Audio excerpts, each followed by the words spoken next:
Evangelho de Mateus, capítulo 3, versículo 3 diz assim: porque este é o anunciado pelo profeta Isaías, que disse: vós que clama no deserto, preparai o caminho do Senhor, endireitai as suas veredas. E este João tinha as suas vestes de pelos de camelo e um cinto de couro em torno dos seus lombos, e alimentava-se de gafanhotos e de mel silvestre. Até aqui, vamos orar. Senhor, obrigado por tua palavra. Eu oro em nome de Jesus pela minha vida e pela vida dos meus irmãos, pedindo, Senhor, que o Senhor venha abrindo o nosso entendimento, que nós possamos ter sabedoria vinda de Ti, que possamos, Senhor, ser edificados nessa noite e aprendermos, Senhor, como usarmos essa palavra, Pai, de maneira prática no nosso dia a dia. Que nós possamos, Senhor, nos aproximar mais de Ti, da Tua sabedoria, através do estudo das Escrituras, Pai. Em nome de Jesus. Amém. Amém, irmãos? Como eu abri no domingo a questão do ministério de João Batista, por que é importante? Às vezes não se dá a devida importância para o ministério profético de João Batista. Mas se você entender que o maior profeta do Antigo Testamento foi João Batista, segundo informação do próprio Jesus, então eu tenho que me atentar com calma ao ministério dele. Então o que acontece? Nessa noite, nós vamos estar utilizando o Evangelho de Lucas para estar explorando os aspectos proféticos da chegada do ministério de João Batista. Então o que nós vamos aprender nessa noite? Veja, não foi somente a vinda de Jesus que foi cercada de sobrenatural. O preparador do caminho, que é João Batista, teve um nascimento totalmente sobrenatural. E quem trabalha em cima desses aspectos de maneira única é Lucas, no seu Evangelho. E através de Lucas nós temos informações que só tem nesse Evangelho. Então, antes de entrar na própria pregação de João Batista no ministério, no Evangelho de Mateus, nós hoje vamos estar estudando como foi a concepção de João Batista, como foi o nascimento dele, quais que foram os aspectos proféticos. Então, para isso, nós vamos abrir no Evangelho de Lucas, no capítulo 1.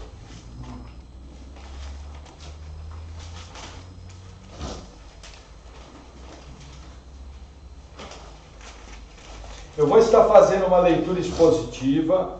Nós vamos iniciar nossa leitura no versículo 5.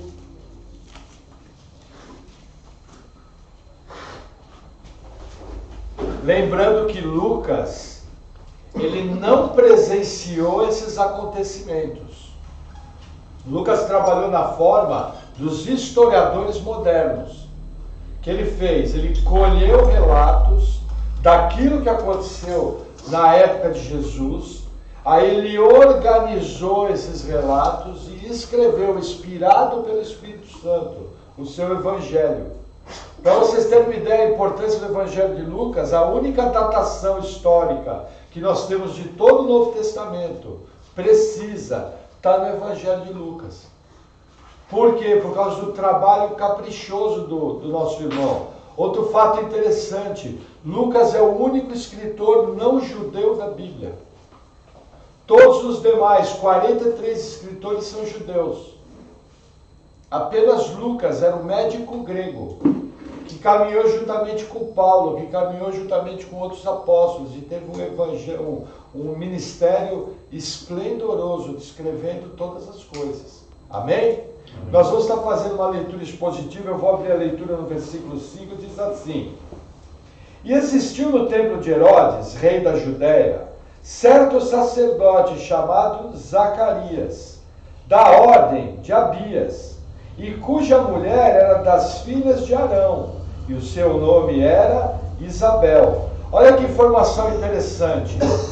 A única fonte segura que eu tenho da data do nascimento de Jesus está aqui nesse versículo, quando fala do pai de João Batista.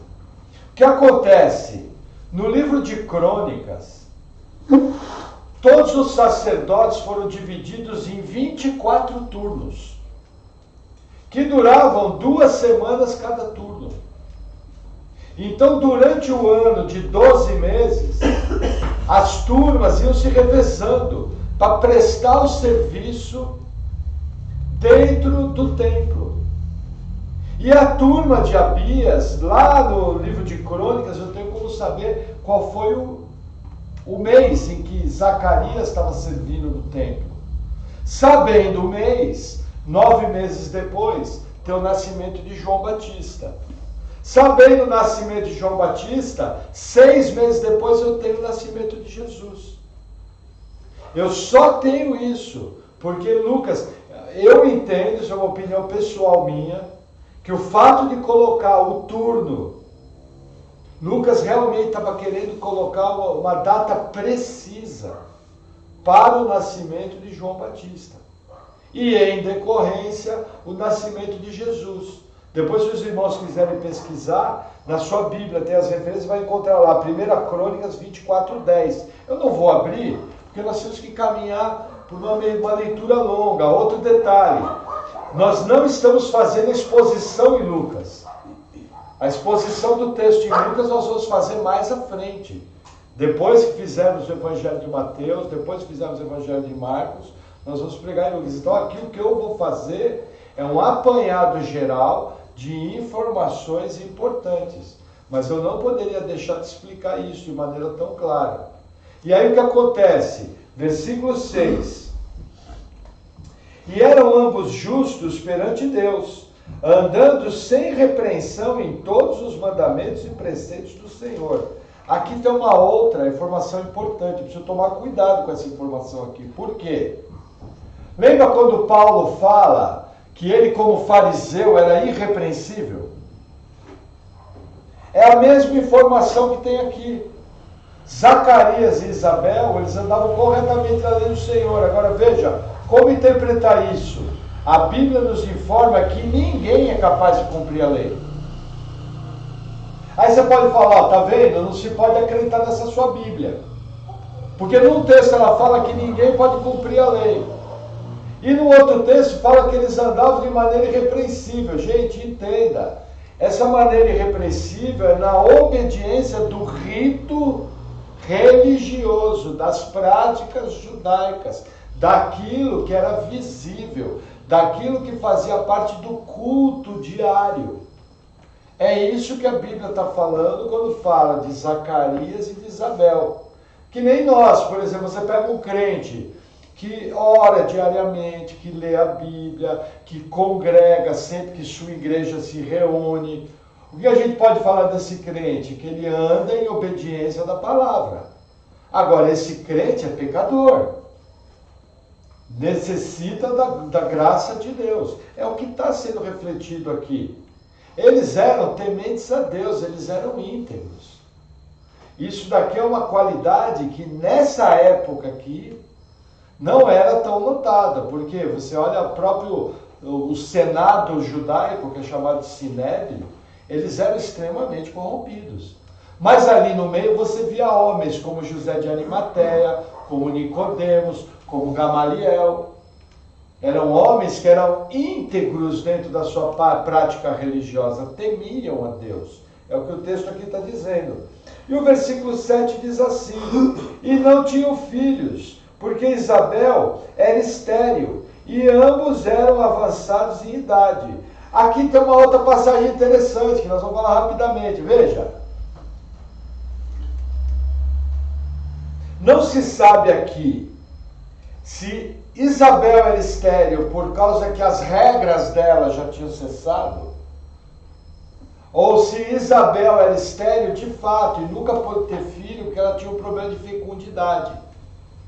Eu imagino que aqui o texto está falando da vida de Isabel. Mas aí eu pergunto, tinha ultrassom naquela época? Tinha exame de sangue? Tinha médico, obstetra, ginecologista que faria uma consulta com Isabel? Não.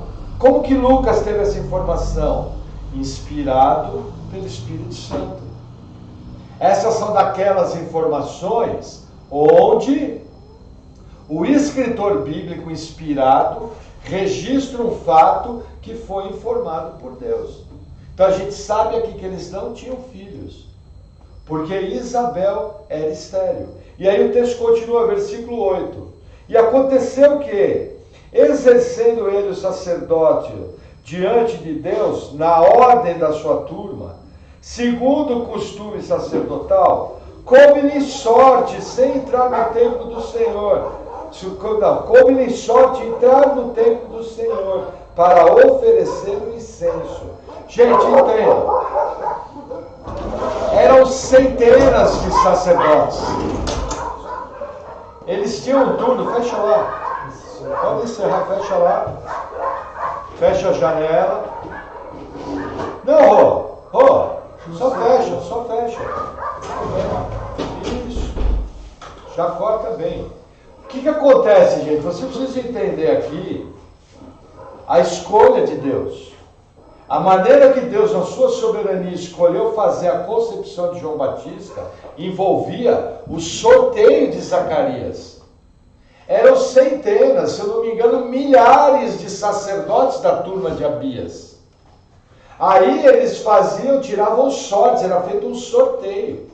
E Deus, na sua soberania, por causa daquilo que ele iria fazer, Deus escolheu que Zacarias ia fazer o serviço dentro do templo. Por quê? A narrativa bíblica explica.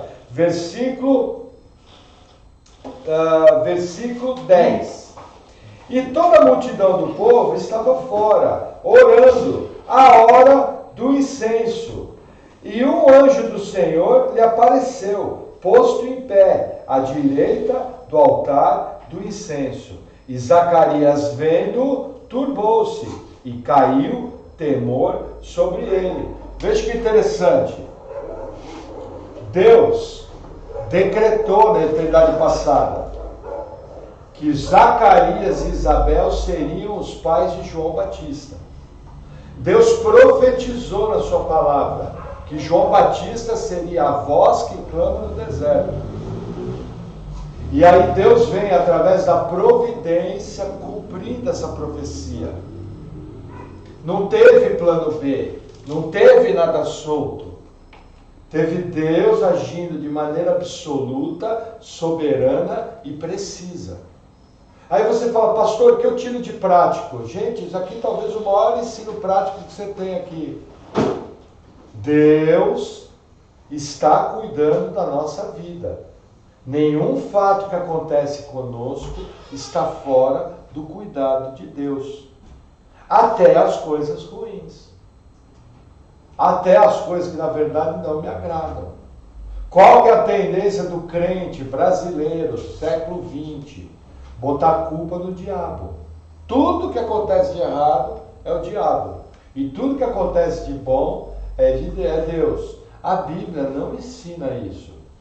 A Bíblia ensina que, embora Deus possa usar o diabo de funcionário, como é o caso de Jó, como é o caso de Saul, tanto o bem como o mal, é Deus que realiza.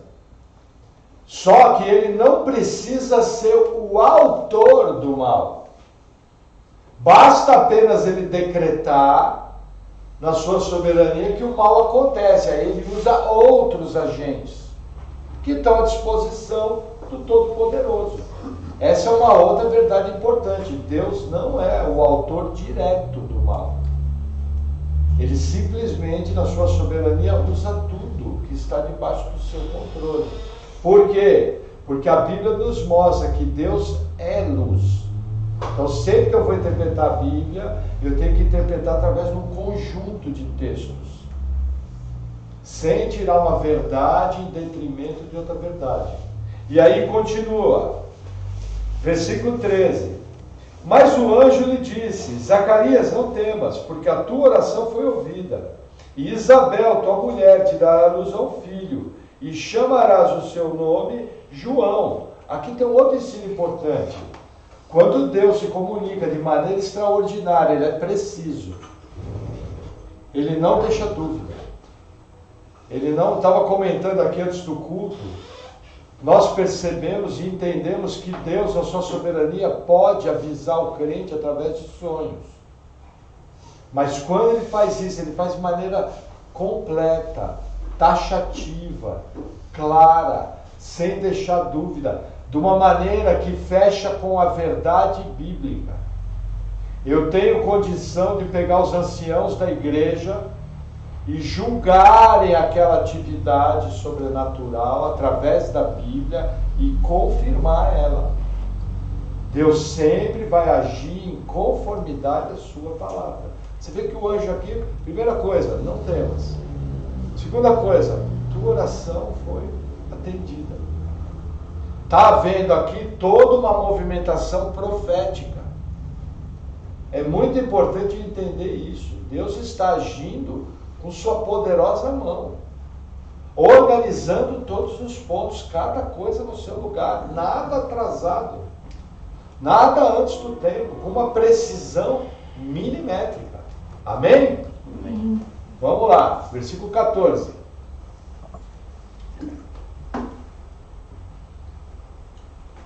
E terás prazer e alegria, e muitos se alegrarão no seu nascimento, porque será grande diante do Senhor, e não beberá vinho, nem bebida forte, e será cheio do Espírito Santo, já desde o ventre da sua mãe.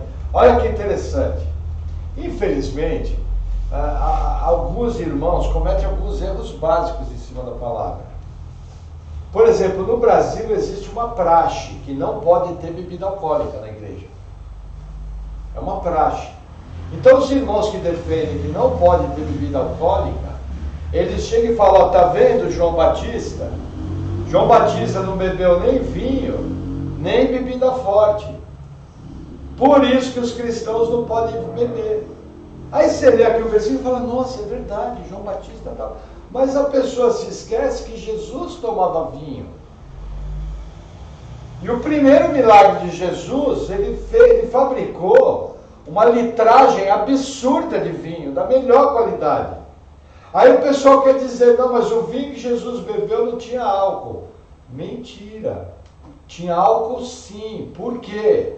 Porque apenas no dia que você fabricava o suco de uva, e por 4 dias após, é que aquilo ali não tinha álcool. Logo depois disso, começava o processo de fermentação, e o vinho podia chegar até 14% de teor alcoólico, que é essa bebida forte aqui. Não haviam bebidas destiladas. O método de destilar bebidas ia vir mais de 1000 anos depois. Então isso aqui era um vinho que chegava no seu auge de maturidade, que era 14% de teor alcoólico. Por que João Batista não bebia vinho nem bebida forte? Porque João Batista era nazireu. João Batista tinha o mesmo voto que Sansão teve. Isso aqui é característica de voto de nazirado. Somente por isso. Mais nada. Mostrando, inclusive, veja, vamos entender. Jesus teve uma imaculada concepção. Jesus viveu sem pecado. João Batista, embora foi o maior do Antigo Testamento, era pecador. Nascido de mulher. Esse voto de nazireu, ele quer nos mostrar a santidade do ministério de João Batista, a separação para aquela obra. Falando que, inclusive, João Batista traria muita alegria. Agora a pergunta é, alguém que vai ser decapitado, vai perder sua cabeça cruelmente, como que você vai ter alegria diante de um fato desse? João Batista morreu de maneira covarde, terrível, debaixo de uma armadilha. Simples, gente. Primeiro, ele recebeu o dom do martírio. Segundo, toda a obra que João Batista realizou foi uma obra sem igual, perfeita, que trouxe muita alegria. Alegria do quê? Da chegada do Salvador. Ele é o preparador do caminho. Por isso que ele teve um nascimento totalmente profético. com uma atividade profética muito intensa. Gente, Deus estava calado por 400 anos. O mover de Deus começa com o nascimento de João Batista. Aqui Maria nem tinha recebido visita de anjo. No máximo aqui Maria já tinha assinado o contrato de casamento com José, como era hábito da época. Só. Então Deus vem e age primeiro na família de João Batista. Outro detalhe, Zacarias era sacerdote, tribo de Levi. Bem interessante. Jesus é tribo de Judá. Mas ambos eram primos. Por causa da distribuição da linhagem. Por causa dos casamentos. Bem interessante isso aqui. E aí continua. Versículo 16. E converterá... Deixa eu falar uma coisa importante. Versículo 15. E será cheio do Espírito Santo, já desde o ventre da sua mãe. Olha que interessante. No Antigo Testamento, o Espírito era dado temporariamente. A grande diferença do ministério do Espírito Santo nos crentes, no Antigo Testamento e no Novo, é essa. No crente do Novo Testamento, o habitar do Espírito Santo é permanente. Por quê? Porque um crente só pode ser salvo através do habitar interior do Espírito Santo, e a primeira consequência do novo nascimento é amar o Senhor. João Batista foi cheio do Espírito Santo desde o ventre. Eu não me lembro, imagino, não tem a referência aqui, alguém no Antigo Testamento, eu vou pesquisar isso até domingo, que tenha sido cheio do Espírito Santo desde o ventre no Antigo Testamento. E parece que somente João Batista. O rei Davi recebeu o Espírito quando foi ungido, porque ele era rei. Saul foi ungido rei, e a mostra que o habitar interior do Espírito Santo no Antigo Testamento era temporário, é que Deus retirou o Espírito de Saul. Por quê? Porque o reinado de Saul foi reprovado. Lembrando, no Novo Testamento, Deus não retira o seu Espírito. A pessoa nasce de novo e ela vai para a sepultura, sendo um só com o Espírito do Senhor. João Batista vai ser cheio do Espírito desde o ventre da sua mãe. Totalmente especial. Veja que interessante. As pessoas hoje banalizaram o Espírito Santo. As pessoas hoje, em muitas igrejas, ridicularizaram o Espírito Santo. O que se chama aí de ministério do Espírito Santo chega a ser uma blasfêmia contra o Espírito, quase. Blasfêmia que eu estou falando, não no sentido do pecado de morte. Estou usando mais o sentido literal da palavra, é uma ofensa. O que se fala que a atuação do Espírito Santo hoje é uma vergonha. Porque é totalmente contrário ao princípio da Escritura de atuação do Espírito Santo. Vai totalmente contra. Por isso que nós temos muito problema e somos muito cautelosos com o chamado ministério do Espírito Santo. E tem que ser. Porque as maiores heresias, as maiores distorções do século XX, início do século XXI, então por causa que tem pessoas que estão cheias da atuação do espírito maligno, dizendo que aquilo ali é Espírito Santo. E não é. Como eu posso afirmar isso com certeza? Porque a Bíblia me descreve a manifestação do Espírito Santo. E a manifestação do Espírito Santo da Bíblia, primeiro, vai anunciar o Evangelho com ousadia. Segundo, vai ter santidade, porque o Espírito Santo tem sobrenome, é santo. Terceiro, ela vai de encontro, exaltando o que Jesus fez na cruz. Sempre o ministério do Espírito Santo vai apontar para Jesus Cristo. Nunca para o pseudo-profeta, nunca para o irmão Maurício, nunca para o irmão João, nunca para coisas... O ministério do Espírito Santo é exaltar o que Jesus Cristo fez. Alguém cheio do Espírito Santo vai apontar para Cristo. Alguém cheio do Espírito Santo, na plenitude do Espírito, ele vai querer sumir Ele vai querer diminuir para que a glória de Deus apareça. O que a gente vê hoje em dia, dizendo que é Espírito Santo, é show, que evidencia as vaidades humanas e que infestou a igreja do Senhor de atuação demoníaca, trazendo engano, trazendo confusão e trazendo doutrina falsa. Gente, isso é muito fácil. Não tenha medo. Não tenha medo de identificar falso Espírito Santo. Na verdade, a Bíblia manda você julgar. A Bíblia manda você avaliar. Ao bater o olho, você já percebe que aquilo não é Espírito Santo. E não tenha medo, a pessoa fala, nossa, o irmão vai blasfemar contra o Espírito Santo. A blasfêmia do Espírito Santo é dizer que as obras que Jesus realizou na terra foi pelo poder de Beelzebu, maioral dos demônios. Isso é blasfêmia com o Espírito Santo. Mais nada. Eu pergunto, hoje você conhece um crente que seria capaz de dizer que as obras de Jesus foram pelo poder de Beelzebu? 1 João 4 fala que você vai falar pelo Espírito. Jesus é o Senhor, somente pelo Espírito.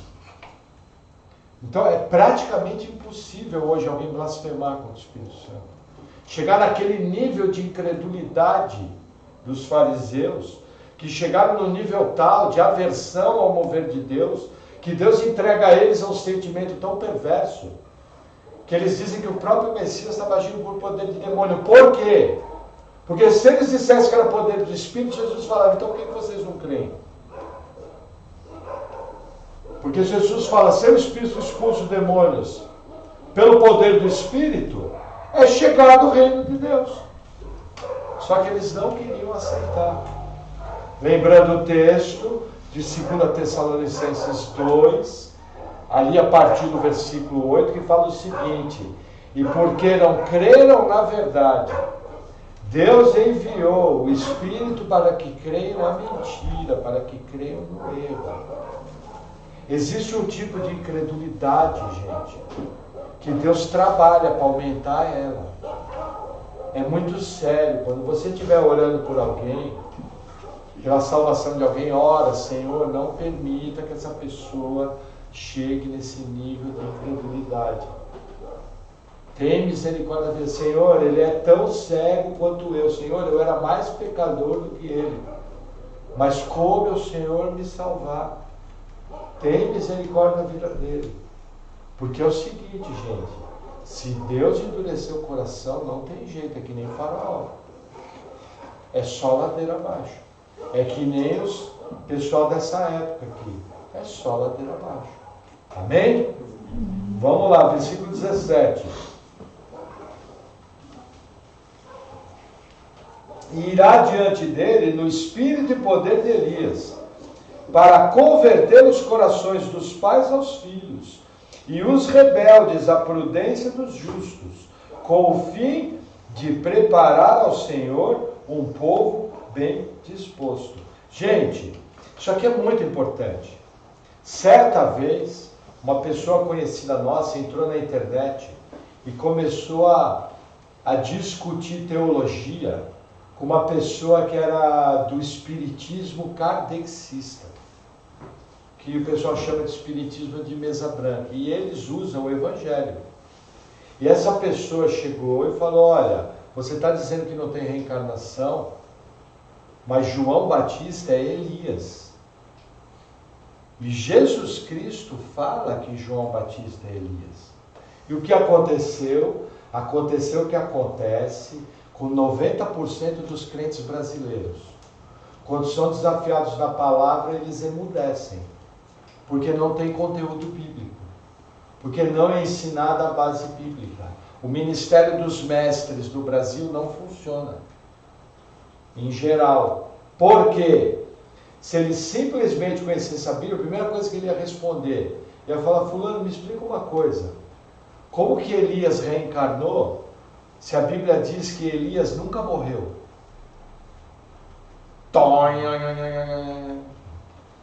Já matou aí.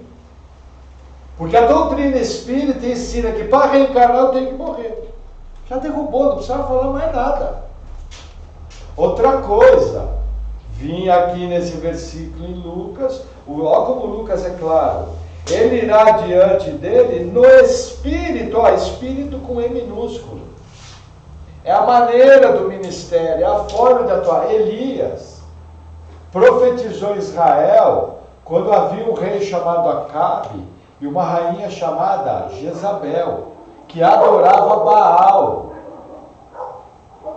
Mais ou menos é o quadro espiritual de Israel na época da chegada do Messias. Por isso que João Batista veio no mesmo espírito que Elias, espírito de arrependimento, de novas obras, de se voltar para a aliança de Deus, de seguir a Torá, a lei de Moisés. É o que está falando. Gente, facinho de derrubar. 2 frases. Uma coisa que me preocupa, quando eu fiquei sabendo que 43% dos testemunhas de Jeová já foram evangélicos, eu fiquei extremamente preocupado, porque essa turma anda de porta em porta e tira os crentes das igrejas. Lógico, se ele for eleito, não vai ser enganado. Mas nós estamos avaliando por um outro prisma. Lembra, existe todo um conjunto de versículos mostrando que Deus salva, mas também existe todo um conjunto de versículos mostrando que eu vivo a vida cristã. Eu estou falando desse aspecto aqui. Veja, se essas pessoas tivessem sido ensinadas corretamente, nem recebiam. Porque eles vêm apresentar outro evangelho. Na verdade, se você for agir ao pé da letra, se você quisesse bater a poeira dos pés e não receber, você não recebia. Porque é outro evangelho. Para eles, Jesus não é Deus. Jesus é um Deus criado. Ele é a primeira criação do Deus Altíssimo. Olha que absurdo. E aí os crentes ficam batendo papo com os testemunhas de Jeová. E como não conhece Bíblia, o testemunho de Jeová leva ele para a falsa igreja, que vai levar para o caminho da perdição. Gente, estava conversando com uma pessoa, uma coisa é o evangelho incompleto. Nós temos várias igrejas hoje que pregam o evangelho incompleto. Mas Deus, na sua soberania, em algum ponto, Ele faz com que a pessoa ouça o evangelho como é para ser ouvido. E no meio mesmo dessa bagunça gospel, Deus faz com que a pessoa ouça o evangelho e salva a pessoa, ela nasce de novo. Por isso que a gente sabe que em todas as igrejas cristãs existe povo salvo. Agora, testemunha de Jeová não é evangelho incompleto. É evangelho falso, não tem como produzir novo nascimento. O novo nascimento só pode ser produzido pela pregação do evangelho. Deus escolheu fazer isso. É muito sério. Para você ter uma ideia, Deus usa até, eu conheço gente que foi para a igreja por causa do evangelho da prosperidade.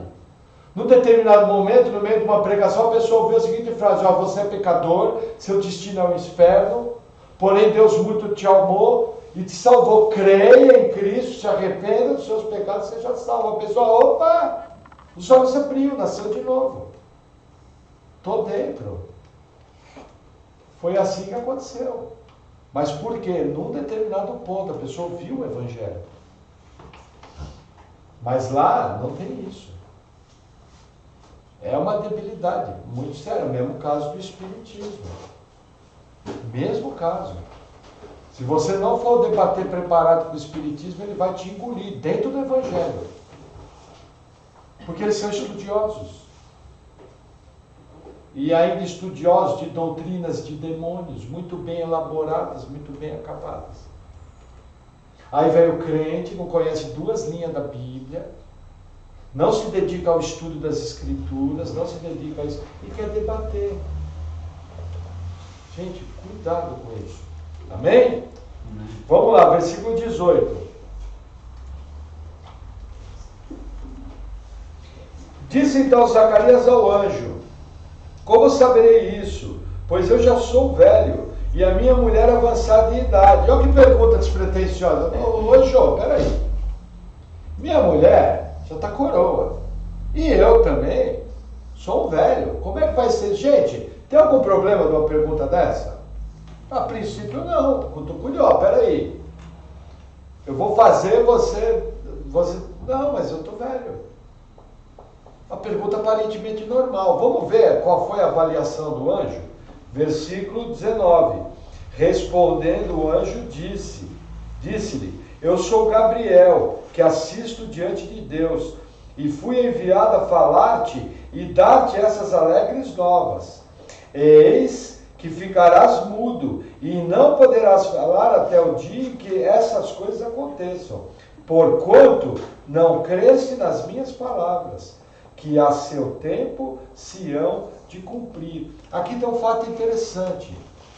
Nós estudamos juntos no Evangelho de Mateus, que Maria fez a mesma pergunta. Maria olhou para o anjo e falou: mas Senhor, como é que vai ser isso que eu não conheço o varão?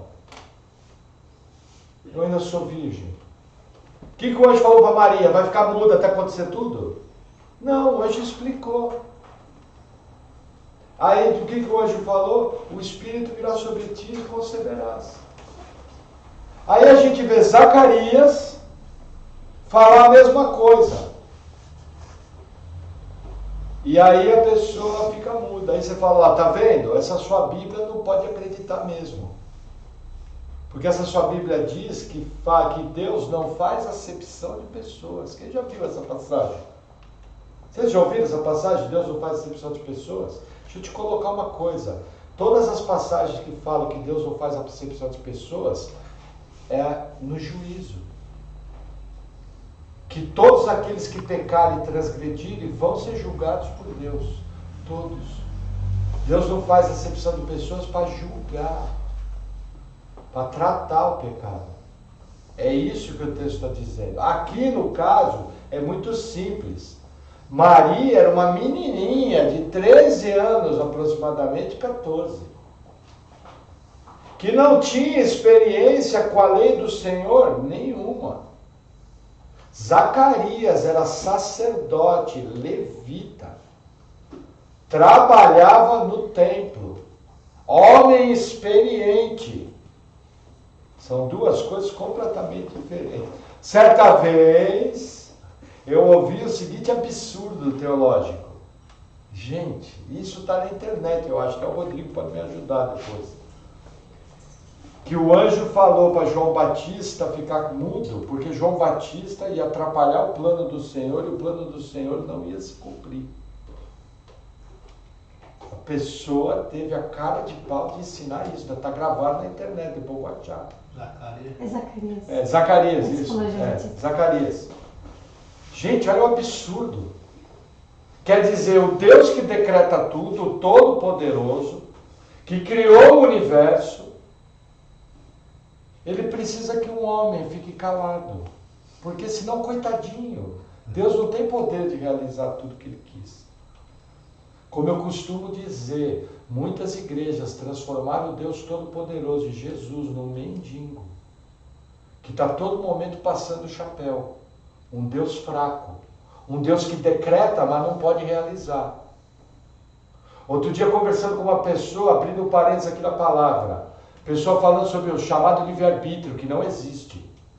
Só Jesus e Adão e Eva antes da queda tiveram livre-arbítrio. O que existe é livre escolha, mas é sempre para o lado do pecado. Aí eu perguntei para a pessoa, perguntei para ela o seguinte, me diz uma coisa, você disse que tem livre-arbítrio, né? Que Deus respeita. O que você ia achar se Deus respeitasse o seu livre-arbítrio quando você era inimigo de Deus e estava de costas? Você ia achar bacana? Deus fazia o seguinte, ó, não vou salvar o João. Eu vou respeitar o livre-arbítrio dele. Você queria, João? Não, Carlinhos eu não vou salvar. Eu não, eu queria que Deus viesse, desse no meio do nariz bem dado, enchesse a cara de alegria e salvasse. Percebe que os argumentos?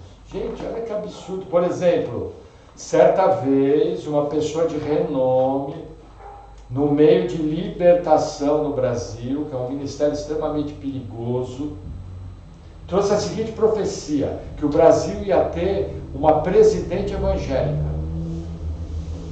E aí a profecia não se cumpriu. E aí qual foi a desculpa que essa pessoa deu? Que faltou fé do povo para cumprir a profecia.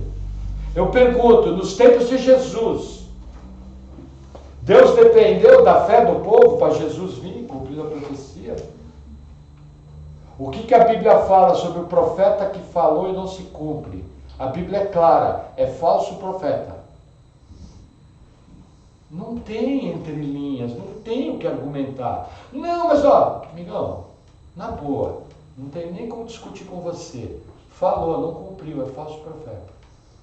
Simples assim. E vira a página. Deus é preciso, Deus atua como tem que atuar. Pode parecer pesado o que eu estou falando, mas gente, eu não estou nem falando, só estou lendo a Bíblia. Coitado de mim, só estou lembrando uma passagem, não é?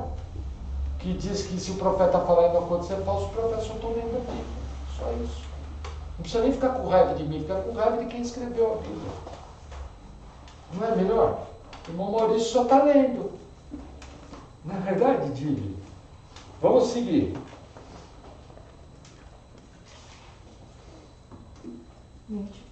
21. E o povo estava esperando Zacarias, e maravilhasse de que tanto se demorasse no templo. Mais ou menos assim. Irmão Maurício fala, igreja, fica aqui fora que eu vou orar lá dentro da igreja. Aí demora um monte. O que aconteceu com o pastor? Eu vou orar, tal, porque havia um tempo ali. Ele estava fazendo o serviço do templo e saía. Então o povo percebeu que algo estava acontecendo. E aí o que acontece? Versículo 22. E saindo ele, não lhes podia falar, e entenderam que tinha tido uma visão no templo, e falava por acenos, e ficou mudo. E sucedeu que, terminados os dias do seu ministério, voltou para a sua casa. E depois daqueles dias, Isabel, sua mulher, concebeu, e por 5 meses se ocultou, dizendo: assim me fez o Senhor nos dias em que atentou em mim, para destruir o meu opróbrio entre os homens. Gente, como que João Batista foi concebido? Através de uma relação sexual entre Zacarias e Isabel. Relação sexual semelhante a Abraão e Sara, que já eram avançados de idade. Então Deus, na verdade, realizou um milagre, reavivando o corpo de Zacarias e o corpo de Isabel. Mas foi uma concepção normal, como todos nós. Foi o que aconteceu. E aí o texto continua, versículo 26. Uma coisa importante no 25. A mulher não ter filhos era uma coisa desonrosa. A igreja brasileira, e acho que ocidental, as mulheres querem ter meio filho. Os casais, na verdade, né? Porque mulher não tem filho sozinho, não é uma chocadeira. Agora, menina, você vai dar. Não é assim. É o casal que tem filhos. Só que o que acontece é que se instalou uma cultura maligna de que não se deve ter filhos, ou que se deve ter meio filho. E aí, em vez da pessoa perguntar para Deus quantos filhos, em oração, quantos filhos é para ter, ela pergunta para Mamon, o Deus do dinheiro.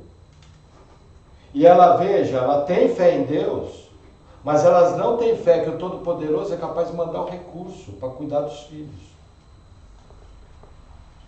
Estou reduzindo Deus. Ele é poderoso para sustentar o povo no deserto 40 anos, sem a roupa, isso eu creio.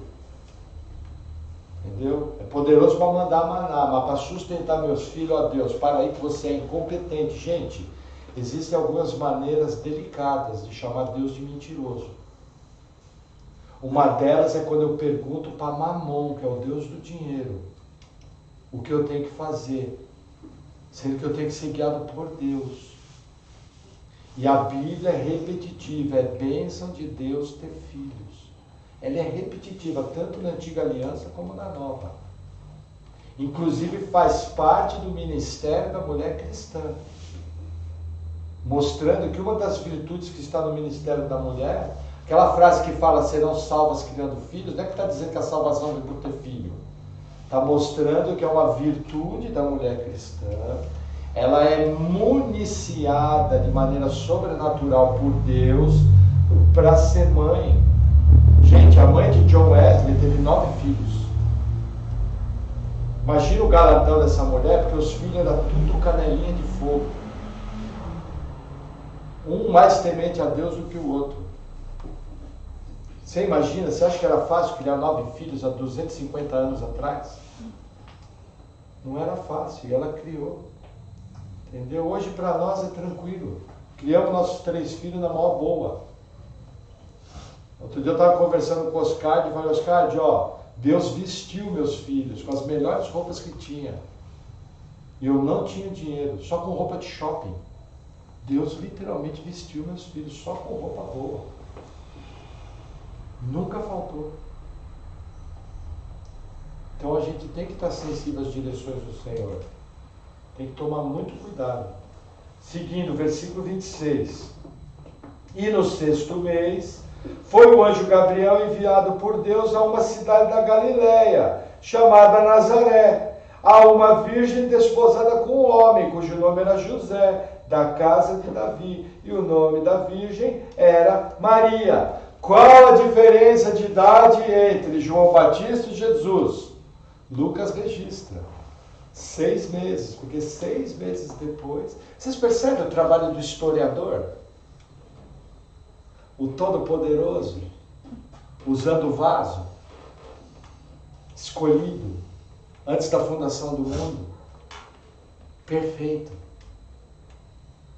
Irmão, você carrega todas as características necessárias para cumprir tudo aquilo que Deus escreveu sobre você. Tudo. Você é exatamente aquilo que você tem que ser, com todas as imperfeições que tem. A história da sua vida, quem escreveu foi Deus. Em todos os momentos, bons ou ruins, Ele estava presente. Ele estava construindo quem você é. Cada um é único. O problema dos crentes hoje é que virou um bando de chorão. Mal resolvido, não é intenso na adoração ao Senhor, é frouxo, vive uma fé relativa, vive um cristianismo de Deus não é o primeiro, onde na verdade Deus é o supermercado, e aí fica dando desculpa da sua frouxidão e muitas vezes até da sua falta de novo nascimento, jogando de culpa em coisas que aconteceram no passado.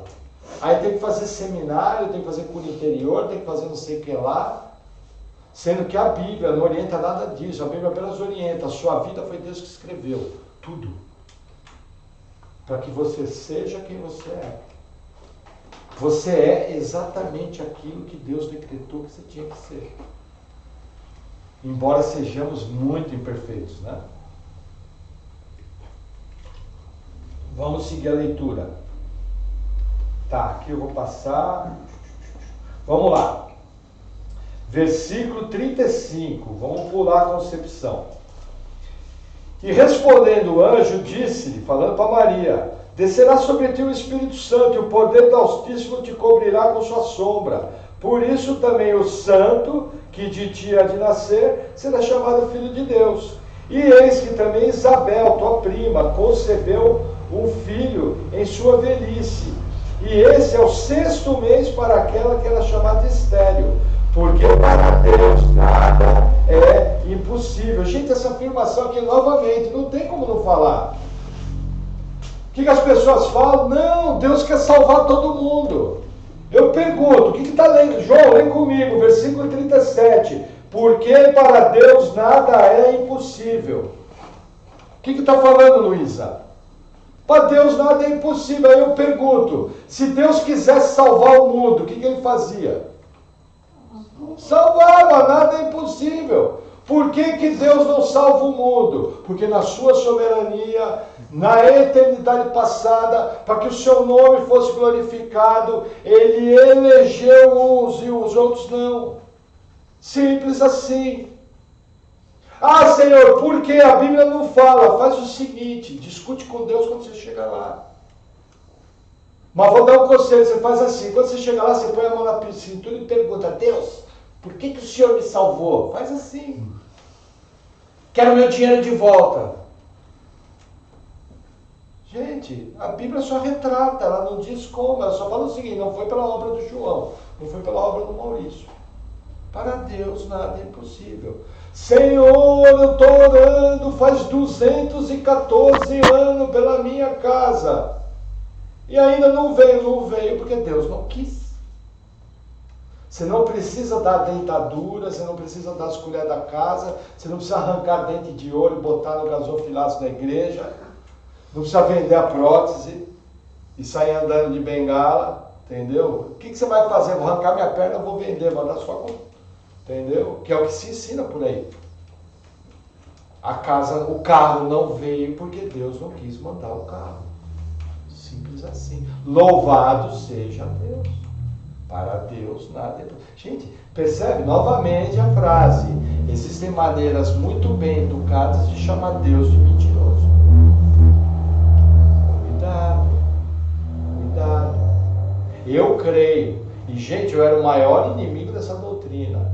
Que o Deus da Bíblia, ele decreta que alguém vai ser salvo e efetivamente ele salva e mantém no caminho até o fim. Esse é o Deus da Bíblia. Ponto.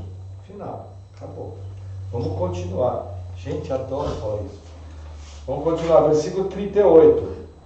E disse então Maria, eis aqui a serva do Senhor, cumpra-se em mim segundo a tua palavra. E o anjo ausentou-se dela. Gente, aqui é muito parecido com a nossa salvação. Que as pessoas falam assim, cada absurdo que a gente ouve. Certa vez ouvi um pregador e falava o seguinte, o calvinismo é antibíblico.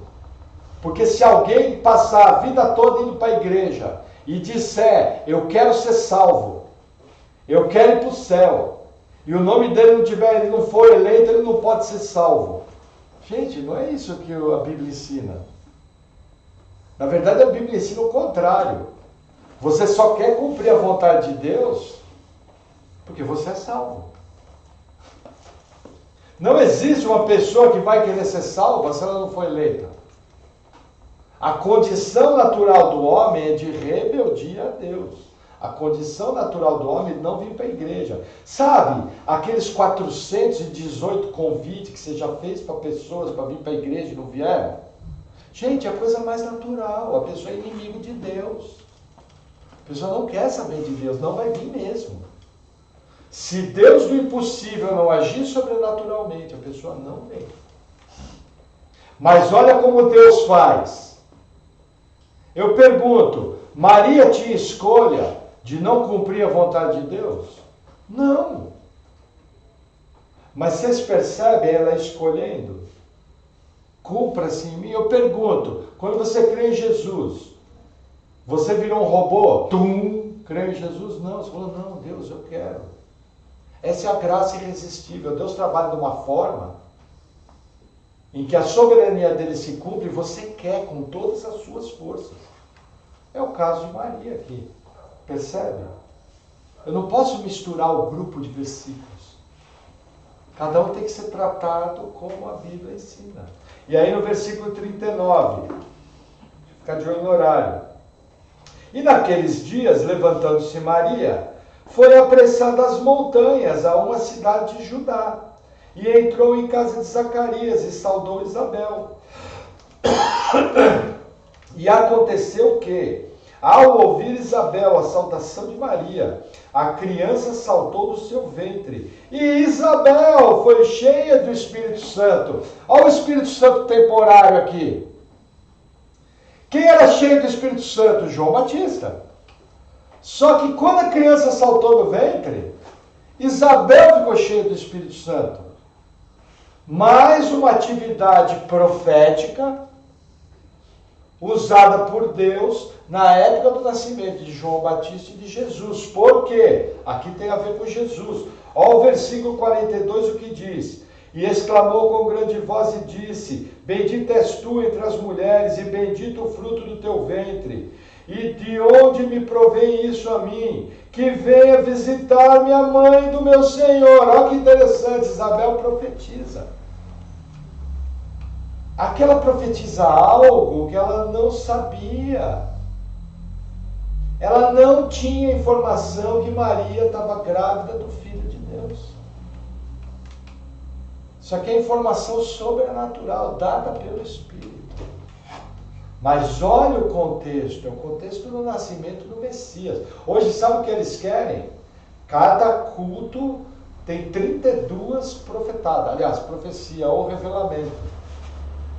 Querem banalizar. Mateus, você vai comprar o terno azul. Sabe, as coisas sem pé nem cabeça. Entendeu? Que não tem. Aqui está falando de algo totalmente sobrenatural. Ela não tinha como saber, se percebe? Banalizaram as coisas de Deus. Visão errada. Espírito de engano. Falso Espírito Santo. Muito cuidado. Muito cuidado. É uma profetada em cima da outra. Cada coisa que a gente já ouviu. E aí continua. Perdi o versículo. 44. Estava testando que ele estava dizendo, estou brincando. Olha que interessante. Pois eis que, ao chegar aos meus ouvidos a voz da tua saudação, a criancinha saltou de alegria no meu ventre. Bem-aventurada a que creu, pois hão de cumprir-se as coisas que da parte do Senhor lhe foram ditas. Eu pergunto, como que Isabel, morando nas montanhas, sabia o que tinha acontecido com Maria? Eu respondo, através do ministério do Espírito Santo. Só isso. Versículo 46, olha a resposta de Maria. Disse Maria, a minha alma engrandece ao Senhor, e o meu espírito se alegra em Deus, meu Salvador. Olha que importante aqui. A nível de catolicismo romano, esse é o versículo mais importante do texto. Por quê? O catolicismo romano criou uma deusa. O nome dessa deusa é Maria Dispensadora da Graça. A pessoa não é só salva apenas por Jesus. Ela tem que passar pela intercessão de Maria. Eles criaram a quarta pessoa da Trindade. Para justificar isso, eles dizem o seguinte, que Maria não tinha pecado. Aí eles criaram uma outra doutrina chamada Imaculada Concepção de Maria, como foi em Jesus. E aí eles criaram em 1959 a última doutrina, doutrina da Ascensão de Maria. Com isso eles criaram uma deusa. Esse versículo desmente, por quê? Eu pergunto, pela Bíblia, quem precisa de Salvador? Eu respondo, os pecadores. Se Maria diz que Jesus é o Salvador dela, ela se reconhece pecadora. Derrubou. Simples assim. Gente, na boa, vocês viram o versículo de Elias. Versículo da Maria. É simples. É básico. Qualquer crente tem que saber isso aí de frente para trás e de trás para frente. Se ensinado corretamente. Vocês viram que deu? É vento, é o castelo de cartas. Como diz o irmão Marcos Branconato, cai tudo muito rápido. Ela reconhece que precisa do Salvador. Agora, a oração que ela faz, eles usam numa reza. Percebe o veneno do rato? Eles usam todo um trecho bíblico e no meio enfia uma doutrina antibíblica. Vamos ver a reza. Ave Maria, cheia de graça. O que é Ave Maria? Salve Maria. Cheia de graça. É uma informação bíblica. Ela encontrou graça da parte do Senhor. Bendita sois vós entre as mulheres. Nós acabamos de ler isso aqui. Bendito é o fruto do vosso ventre, Jesus. Nós lemos isso aqui. Agora olha. Vírgula. Santa Maria, Mãe de Deus. Rogai por nós, pecadores, agora e na hora da nossa morte. Amém. Veja, eu não preciso que ninguém rogue por mim. Tudo que Jesus tinha que fazer, ele fez da obra da cruz do Calvário. Eu sou salvo e acabou. Ponto final. Morreu.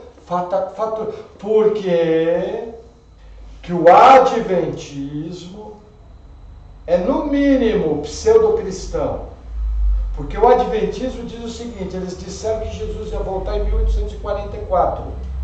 O criador dessa doutrina era Roger Miller, um pastor batista, que entrou por esse caminho.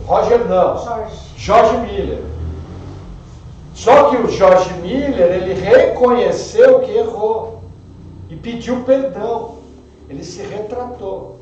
O que o adventismo fez? Falou: não, a gente se enganou, Jesus não ia voltar à terra.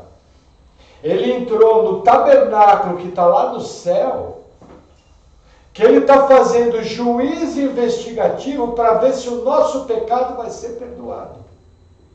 Quer dizer, a obra da cruz do Calvário joga tudo fora. Por isso a gente tem que tomar muito cuidado quando se trata de adventismo. Essa doutrina eles não ensinam, só depois que você está lá dentro. Eles querem se achegar de você como se fosse irmão, mas a doutrina deles não é cristã. O crente é salvo pelo quê? Pela obra de Jesus na cruz do Calvário. Ponto final. Morreu. É o mesmo caso do catolicismo romano aqui. Só que eu não conheço Bíblia. Falou a paz do Senhor, a paz do Senhor tá, entendeu? Tem que conhecer Bíblia, tem que conhecer doutrina, tem que se debruçar nas Escrituras, tem que ler, tem que se informar, tem que procurar uma igreja bíblica onde ensina a palavra.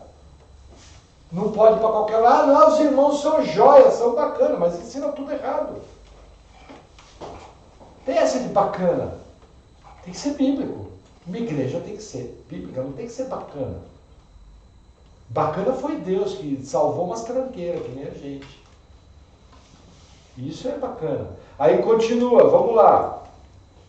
Versículo 48. Porque atentou na baixeza da sua serva. Olha que interessante.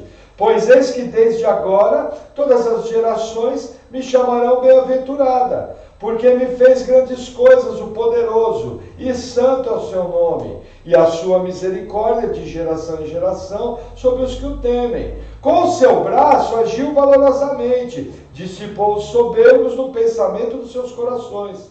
Depois dos tronos dos poderosos, e elevou os humildes, encheu de bens os famintos, e despediu vazios ricos. Auxiliou a Israel, seu servo, recordando-se da sua misericórdia, como falou a nossos pais para com Abraão, e a tua posteridade para sempre. E Maria ficou com ela quase 3 meses, e depois voltou para a sua casa.